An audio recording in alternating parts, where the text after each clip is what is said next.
Здравейте на всички, благословена събота ви желая и се радвам, че отново съм в църква Еделвайс. Наистина, прекараните тук съботи се помнят винаги с най-добри чувства.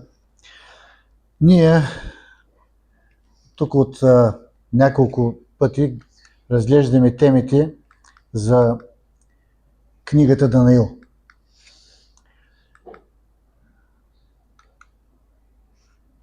Опа. Да, налучках копчето най-после. И така, вие всички познавате тази книга.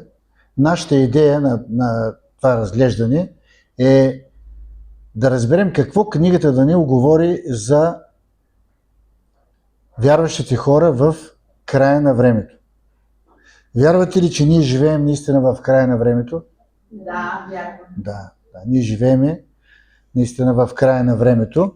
И това, което ние сме сигурни, е, че Бог ще изпълни това, което е пророкувал. Да. Четеме Исаия 46 глава, 9 и 10 стих. Помнете предишните неща от древността, защото аз съм Бог и няма подобен на мен, който от началото изявявам края и от древните времена не станалите още неща. И казвам, намерението ми ще устои и ще извърша всичко, що ми е угодно. Да. Вярвате ли в тези думи? Да. Тогава нека да вървим напред. Ще направим една кратка ретроспекция. Ще мина от тази страна, че ми свети. Стила и начин на живот. Това е първата глава на книгата Данаил.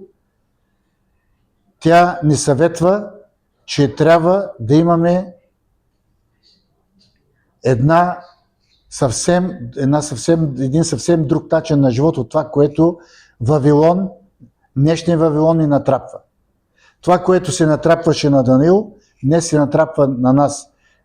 Не само чрез храненето, но и чрез културата, мас-медиите,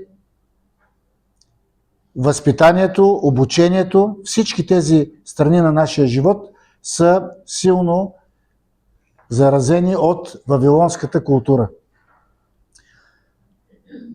И тогава Данаил ни казва, трябва да решите в сърцето си, защото той реши в сърцето си да не се осквернява от това, което предлага тогавашния Вавилон, и ние трябва така да вземем в сърцето си това решение. Това е второто място в Библията, в което се говори, че трябва да има едно по-добро хранене, едно вегетарианско хранене. Първият път това е в Битие, когато Бог дава храна преди грехопадението на хората, а това е втория път, който говори, че в край на времето ние наистина трябва да имаме друг начин на живот. Втората глава, това е първата глава в тази книга, която говори за пророчеството, което се повтаря няколко пъти в книгата Данаил. Това е пророчеството за човешката история.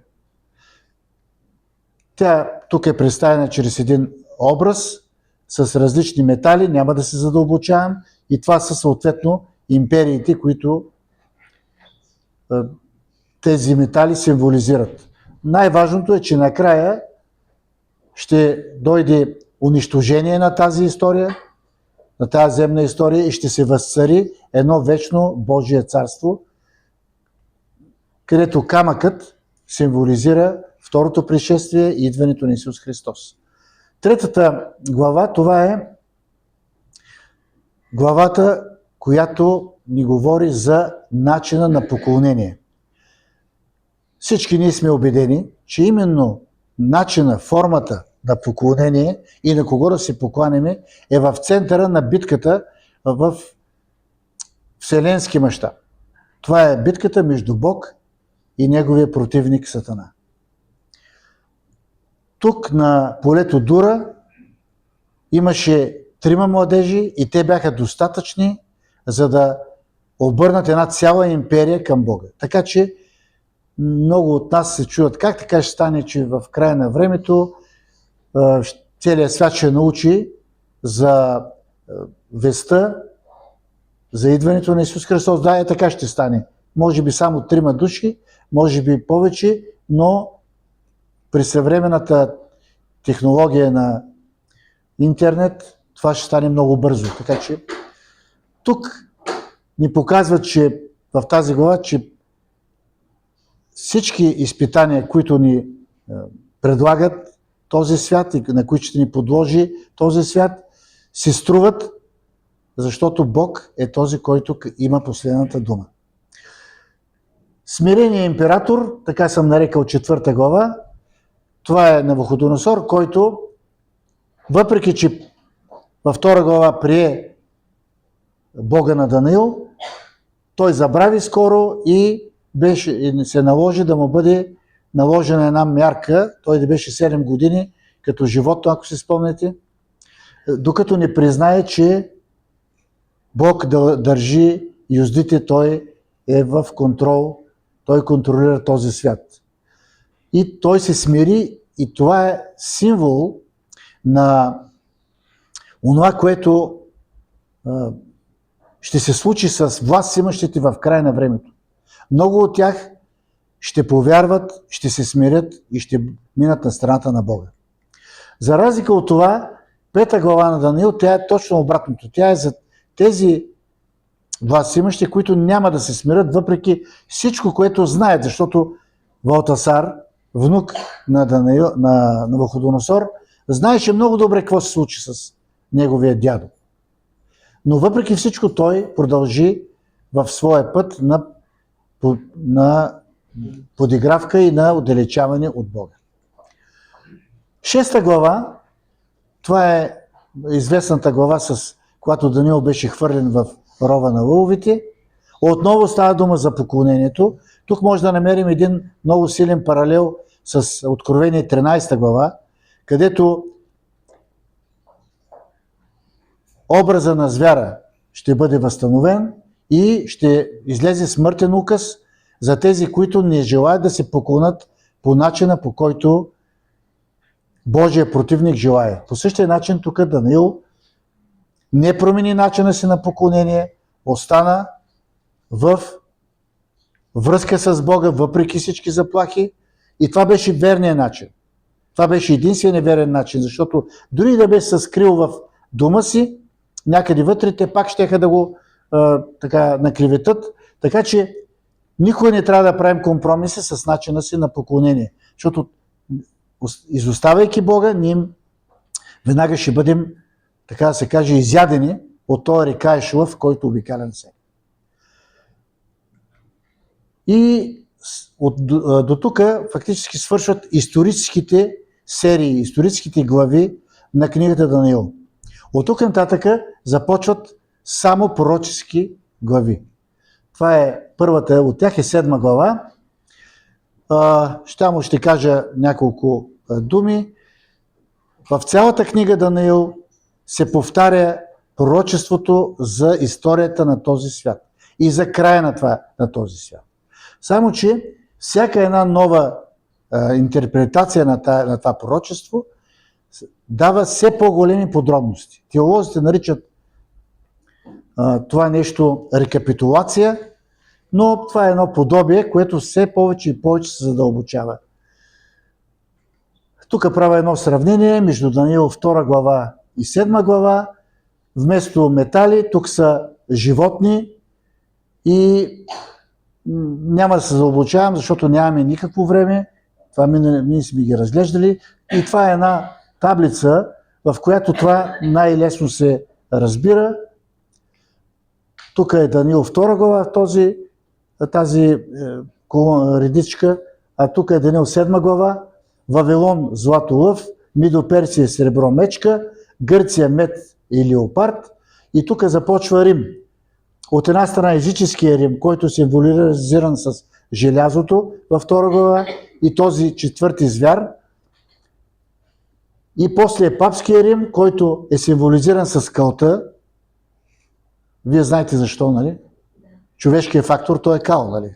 Човек е направен от кал, това го говорихме. И тук има 3 фази, 10 рога, първоначално тези езически държави, малкия рог, властта на католицизма, падналата църква и накрая за пръв път тук, ето това е ново, което го няма във 2 глава, започва съд. Да. 7 глава е първата глава, която говори за съд. И накрая и двете, разбира се, камъка и това, че царство се дава на светиите в 7 глава. Продължаваме. Последния път разглеждахме 8 глава. Тук направо минавам към една табличка, нямаме никакво време. По същата таблица, но тук вече е добавена и 8 глава. Пророчеството започва направо от Мидо-Персия, тъй като Вавилон все още съществува. Даниил е във Вавилон. Обаче Господ му каза, няма смисъл да ти говоря за Вавилон. Вавилон си отива. За разлика от 7 глава, където животните са нечисти, тук виждаме чисти животни, овени, козел, които къде се използваха, аз казах миналия път, къде се използваха тия животни? В светилището и по-специално двата козела, помните ли къде се използваха? Да, в празника, дена на умилостивението, Йом Кипур. И тук вече виждаме, че отново имаме малък рог с неговото хоризонтално действие, отново папската власт, Рим. Тук вече направо отиваме в Рим, който е папски. Вървим хоризонтално, това значи завладяване на цялата територия от Римската империя. И ето го, вече вертикалното действие, това е когато папата посяга на светилището, на небесното светилище, той го обезценява, той почва да дава тук на земята прощение за греховете и да съди хората, да продава спасение чрез индулгенции. Това е обезценяване на жертвата на Исус Христос и на целия спасителен план. И накрая, разбира се, помните ли кой стих е най-важният за нас като църква и за адвентното движение? 8 глава, кой стих? 14 стих. До 2300 денонощия светилището ще се очисти. Да. И накрая, разбира се, Божието царство. Ето го този стих. До кога? 13 стих. Тогава чух един свят да говори и друг свят рече на този, който говореше. До кога се простира видението за всегдашната жертва и за престъплението, което докарва запустение? Кога светилището и множеството ще бъдат потъпквани? До кога това нещо се продължава? Тук правя една връзка с 8 глава. Се използва думата хазон на еврит. Забравих само да ви кажа, че 8 глава е първата глава, която е писана на еврит. До 7 глава всички са писани на арамейски език. Не случайно ви правя тази забележка. Помнете, че видението се е наречено хазон. И сега тук отговора на този свят, най-вероятно ангел, и каза им, до 2300 денонощия, тогава светилището ще се очисти. Ето този стих, който ние, ако не познаваме тази книга, ние също се очудим. Даниил беше много оплашен, много чуден, той загуби говор и картина, боледува и ето сега искам едно пояснение върху 8 глава, защото това ще ни трябва в 9. Видението, което Даниил вижда, това е за животните и за малкия рог, е използвана думата хазон. Това наистина е едно видение, едно пророческо видение, което и други пророци са виждали, било на сън, било на яве.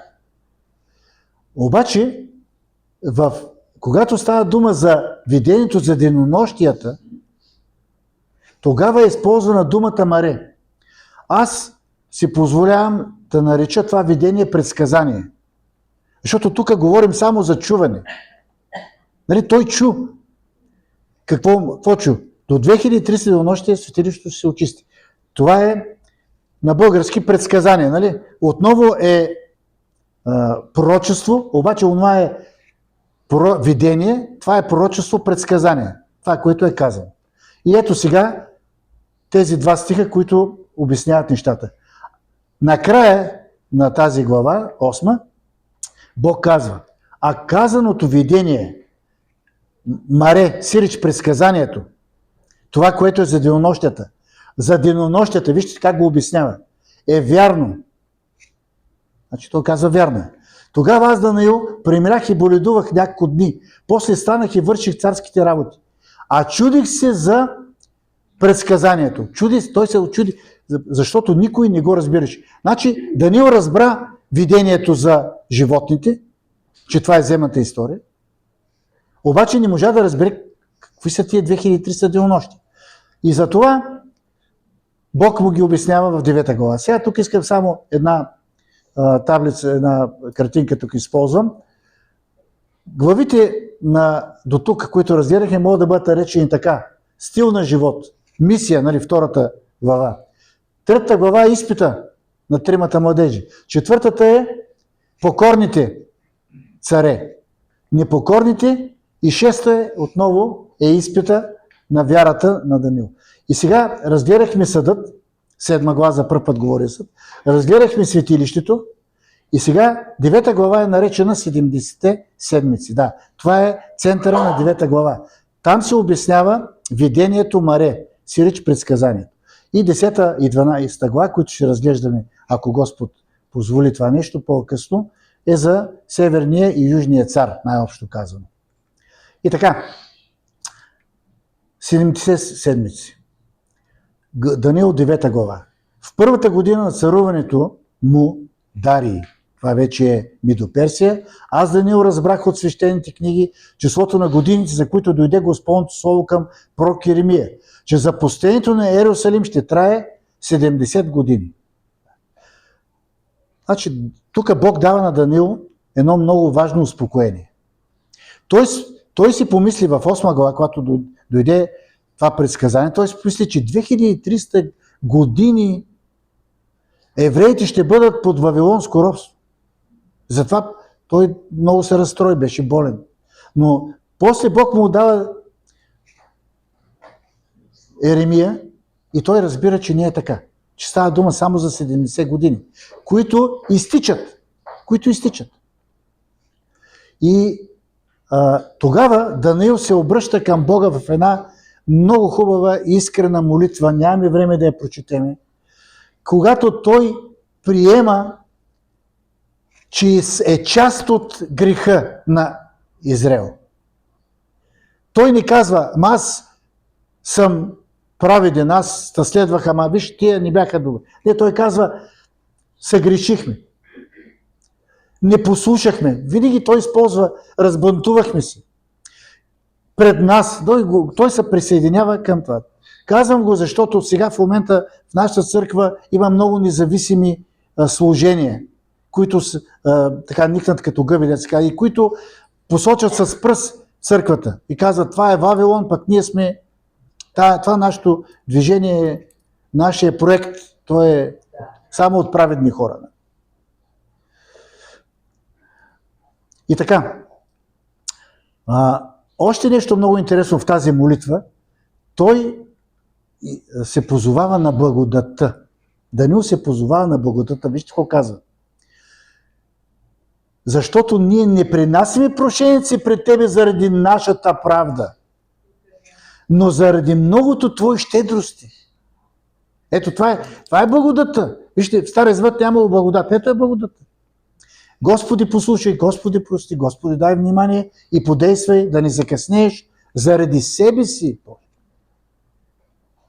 Тук той се притеснява за Божия авторитет и се позовава само и само на Божията милост и Божията благодат. И така, 10 години минават. 10 години минават след видението Маре в 8 глава, което е описано, когато Бог изпраща отново Архангел Гавриил да разясни на Даниил какво е имал предвид. Четем тези 21 до 23 стих. Дори още когато говорих в молитвата, мъжът Гавриил, когато бях видял във видението, хазон се използва тук, значи видението за животните. По-напред, като летеше бързо се приближи до мен, около часа на вечерната жертва, и вразуми ме, като говори с мен, казвайки: Данииле, сега излязох да те направя способен да разбереш.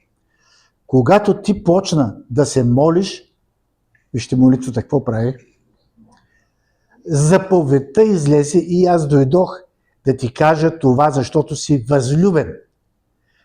Затова размисли за работата и разбери видението. Разбери предсказанието. Тук се използва думата Мария. Той не е дошъл да обясни видението за животни. Той е дошъл да обясни предсказанието за денонощията. Сега вие ще кажете, какво толкова сега се задълбочил в тия Хазон, Маре и така нататък. Вижте, ние сме обвинени от другите църкви, че си смукваме от пръстите този период от 2300 денонощия, че той приключва в 1844 година. Единствено лингвистичната връзката между думите може да ни покаже, че когато в 8 глава се говори за 2300 денонощия, се говори за предсказанието и тук в 9 глава се дава периода на предсказанието, а не на периода на историята на човечеството.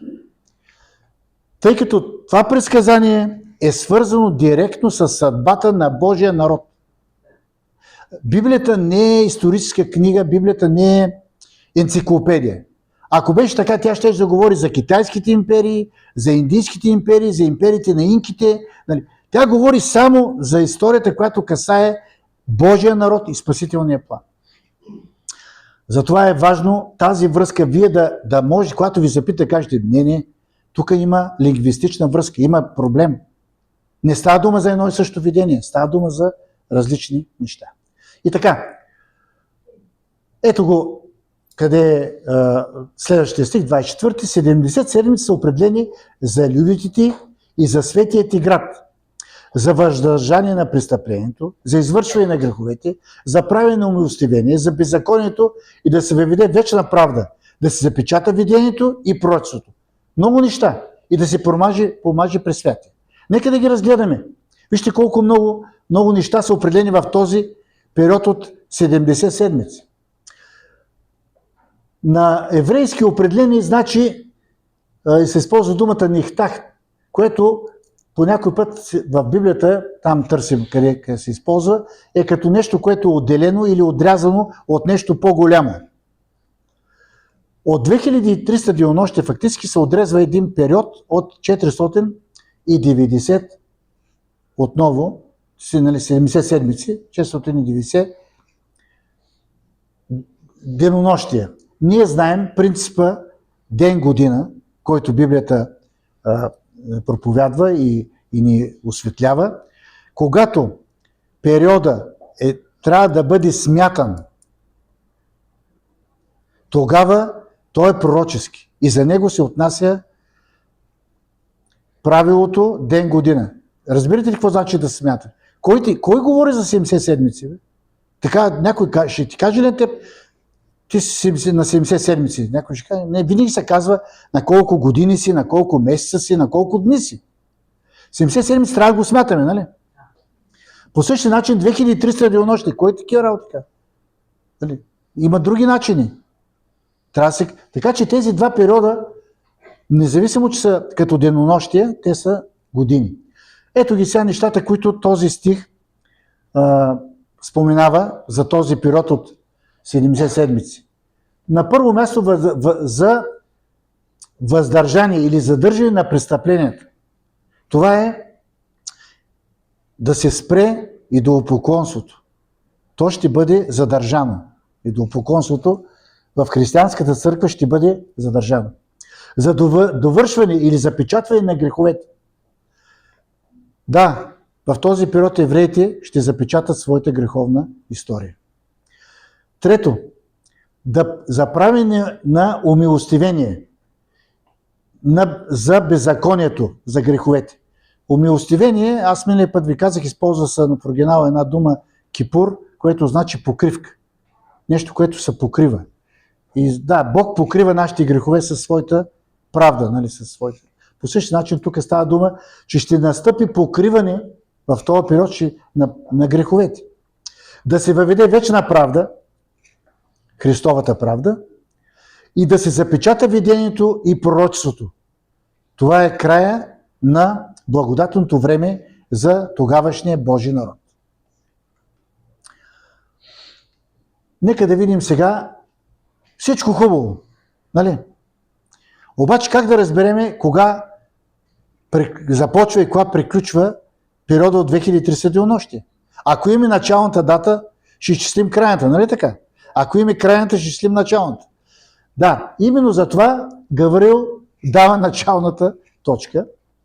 Знай проче разбери, че от издаването на заповедта да се изгради отново Ерусалим. Значи ето е началната точка. И ще има заповед за изграждане отново на Ерусалим.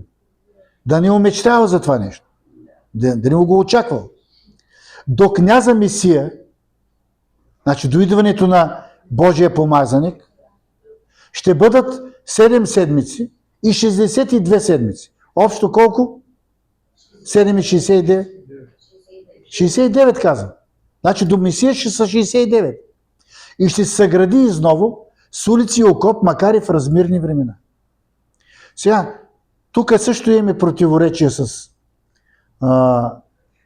други деноминации, с учени хора. Ние твърдим, че последният указ на Артаксеркс I е наистина за съграждане на града Ерусалим. Има два указа преди това на Дарий и на Ксеркс I, които са по-ранни от този.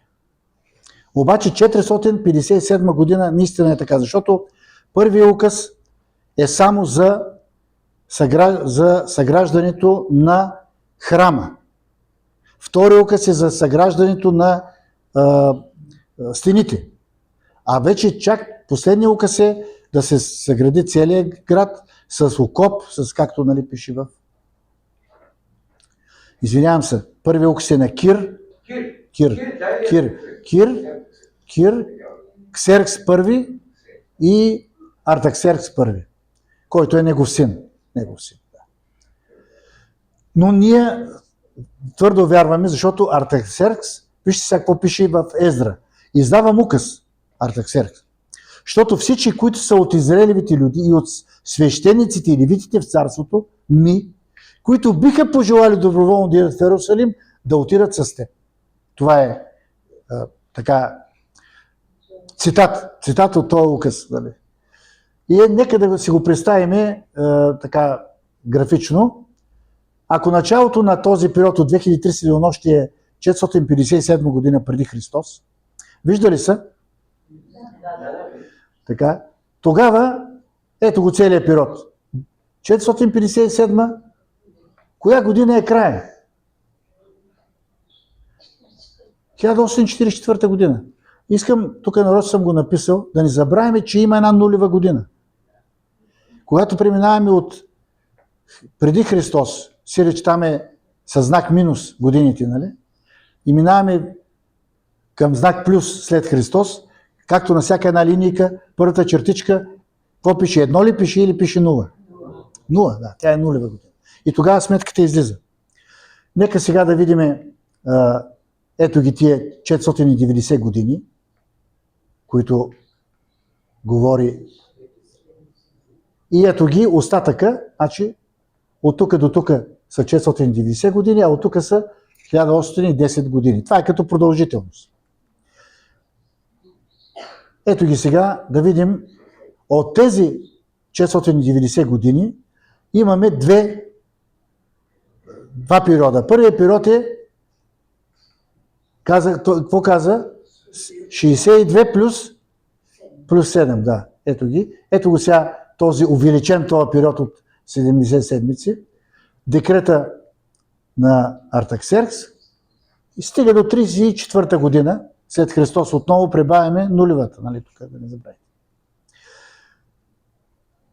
7 плюс 62, това са 69 седмици или 483 години е периода до края на, до тук, до края на тези 69 седмици. И тогава е 27 година след Христос. За този момент, преди малко четахме, че ще се появи Месия. Нали така? Какво се е случило в 27 година след Христос, сега ще видим. И остават едни 7 години след появяването на Месия, едни 7 години до края на тези 70 седмици до 34-та година. Ето го сега отново, това тук е малко намалено. Нека и последните 7 години, нека да ги увеличиме, да можем по-лесно да ги разберем.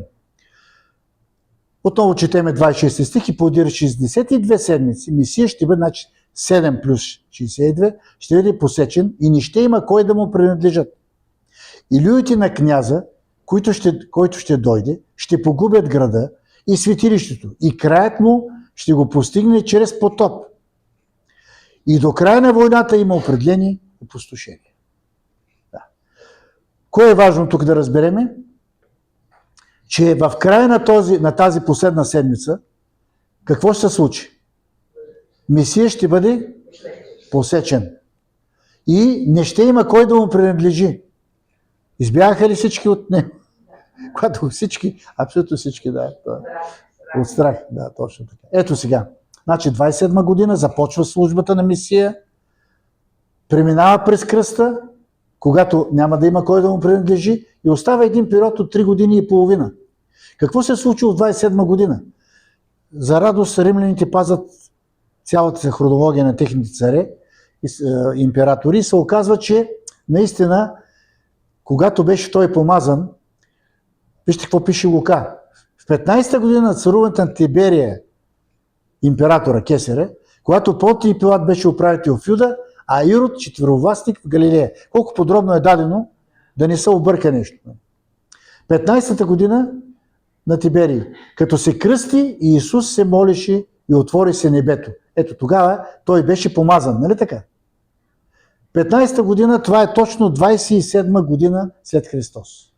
Император Тиберий е царувал своята 15-та година.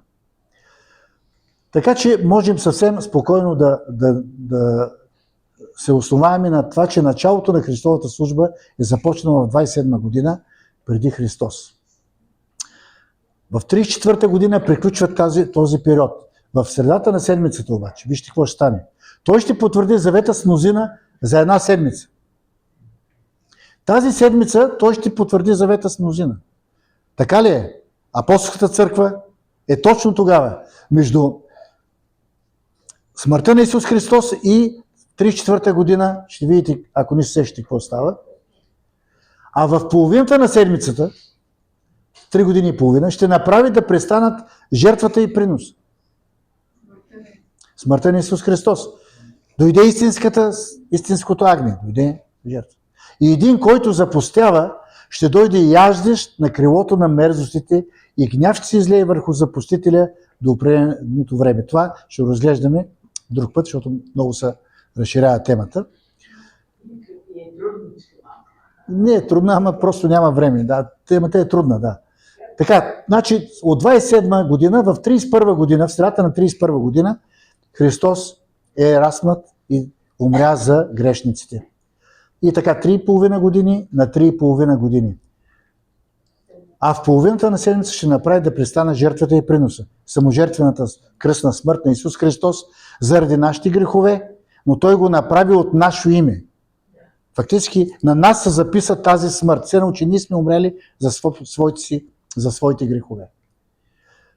И в 34-та година със смъртта на дякон Стефан, ако си спомнете, приключи благодатното време за евреите, тъй като те изгониха всички християни от Ерусалим, Забраниха им да проповядват и започнаха да избиват дори служителите на църквата.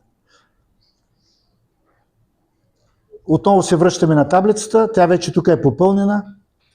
Виждате, мисля, че е ясно на всички. Или периода от 490 години започва в 457 година преди Христос и завършва 34-та година след Христос. Сега, тук идва най-интересното.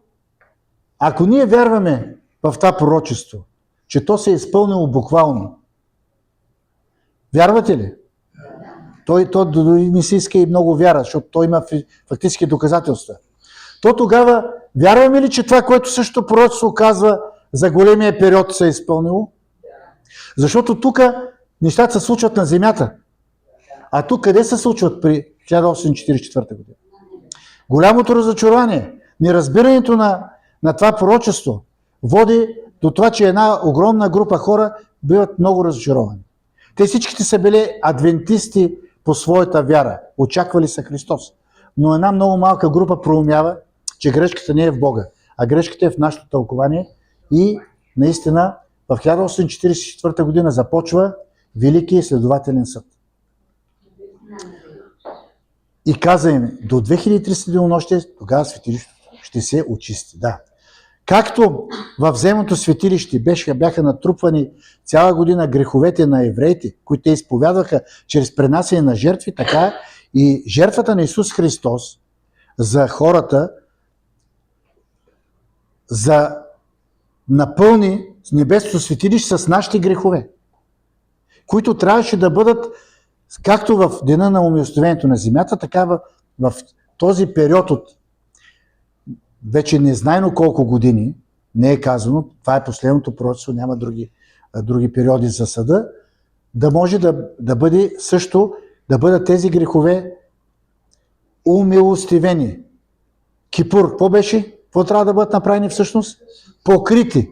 Нали? Кипур, покрити. Те трябва да бъдат покрити, тези грехове. И вижте, ние наистина вярваме, че в момента този съд се провежда. Този съд се провежда. Исус Христос, като наш представител, наш ходатай, адвокат, е застанал пред Бог Отец вече в Светая Светих на небесното светилище, където Той провежда тази служба, както провеждаха първосвещениците тази служба в земното светилище. До 1844 година службата на Христос включваше ходатайствена служба, но както и земните свещеници цяла година служиха в Светая и Той служише там, в Светая на небесното светилище. Един път в годината първосвещеника влизаше за очистване на земното светилище. Така и веднъж, както казва Павел, веднъж за винаги със своята кръв той влезе в Светая Светих на небесното светилище, за да очисти това светилище от записите на нашите грехове. Ето тук, припомням ви, 7 глава, 10 стих. Огнена река изтичаше и течеше пред него, милиони служители му се огъваха, милиарди по милиарди стояха пред него, съдържащото се откри и книгите се отвориха. Така, да видим кои са тия книги. Книгите се отвориха. Кои са тия книги? На първо място, това е книгата на живота. В Откровение 21 глава, 27 стих пише: и в него, Новия Иерусалим, няма да влезе нищо нечисто. Нито ония, който върши мерзости и който лъжи, а само записаните в книгата на живота на Агнето. Ето, това е тази книга.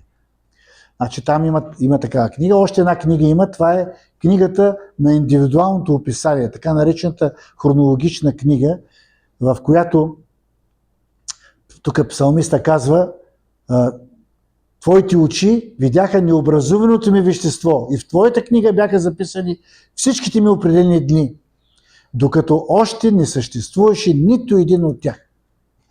Бог знае бъдещето, нали знае? Той не го предопределя. Значи, това е много важно, разликата. Но просто знае какъв ще е нашия избор. Това е като да гледаш втори път един филм. Нали? Ти не се намесваш в режисурата на филма, но знаеш го какво ще стане. Нали разбирате? Да. И още нещо, другата книга, това е книга на възпоменанието. Тогава боящите се от Господа говориха един на друг и Господ внимаваше и слушаше. И написа се възпоменателна книга пред него за ония, които се бояха от Господа и които мислиха за името му.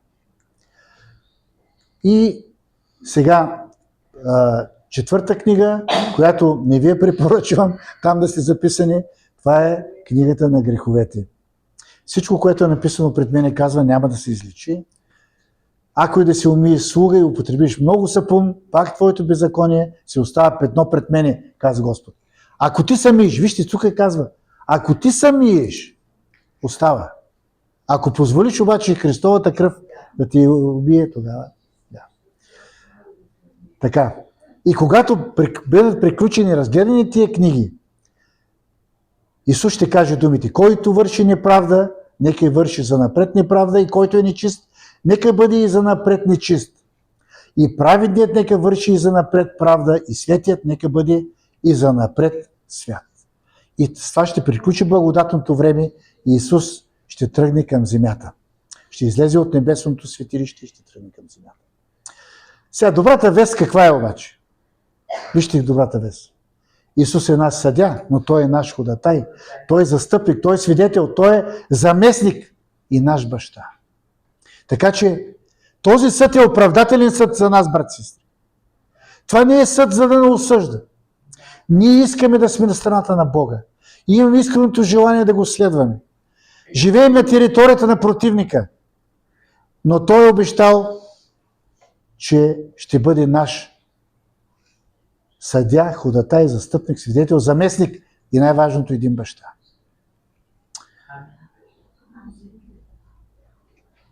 Не знам дали съм ви казал, една млада дама, младо момиче, карала с употреба на алкохол.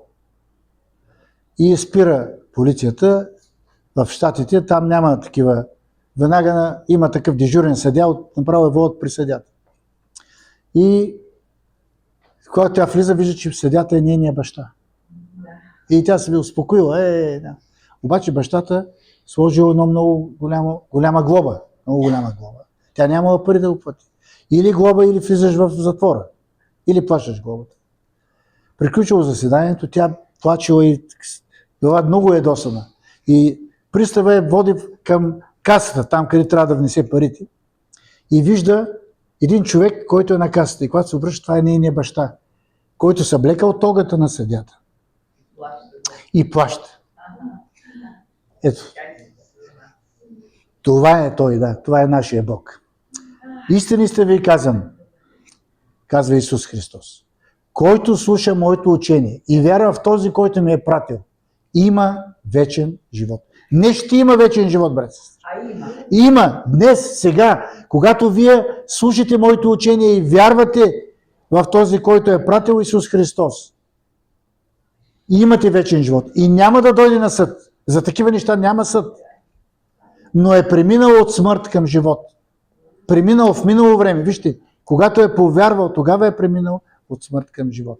Пожелавам на цялата наша тук групичка, малка църква, да вярваме наистина в Исус Христос, да слушаме Неговото учение и да сме с Него във вечността. Амин. Амин.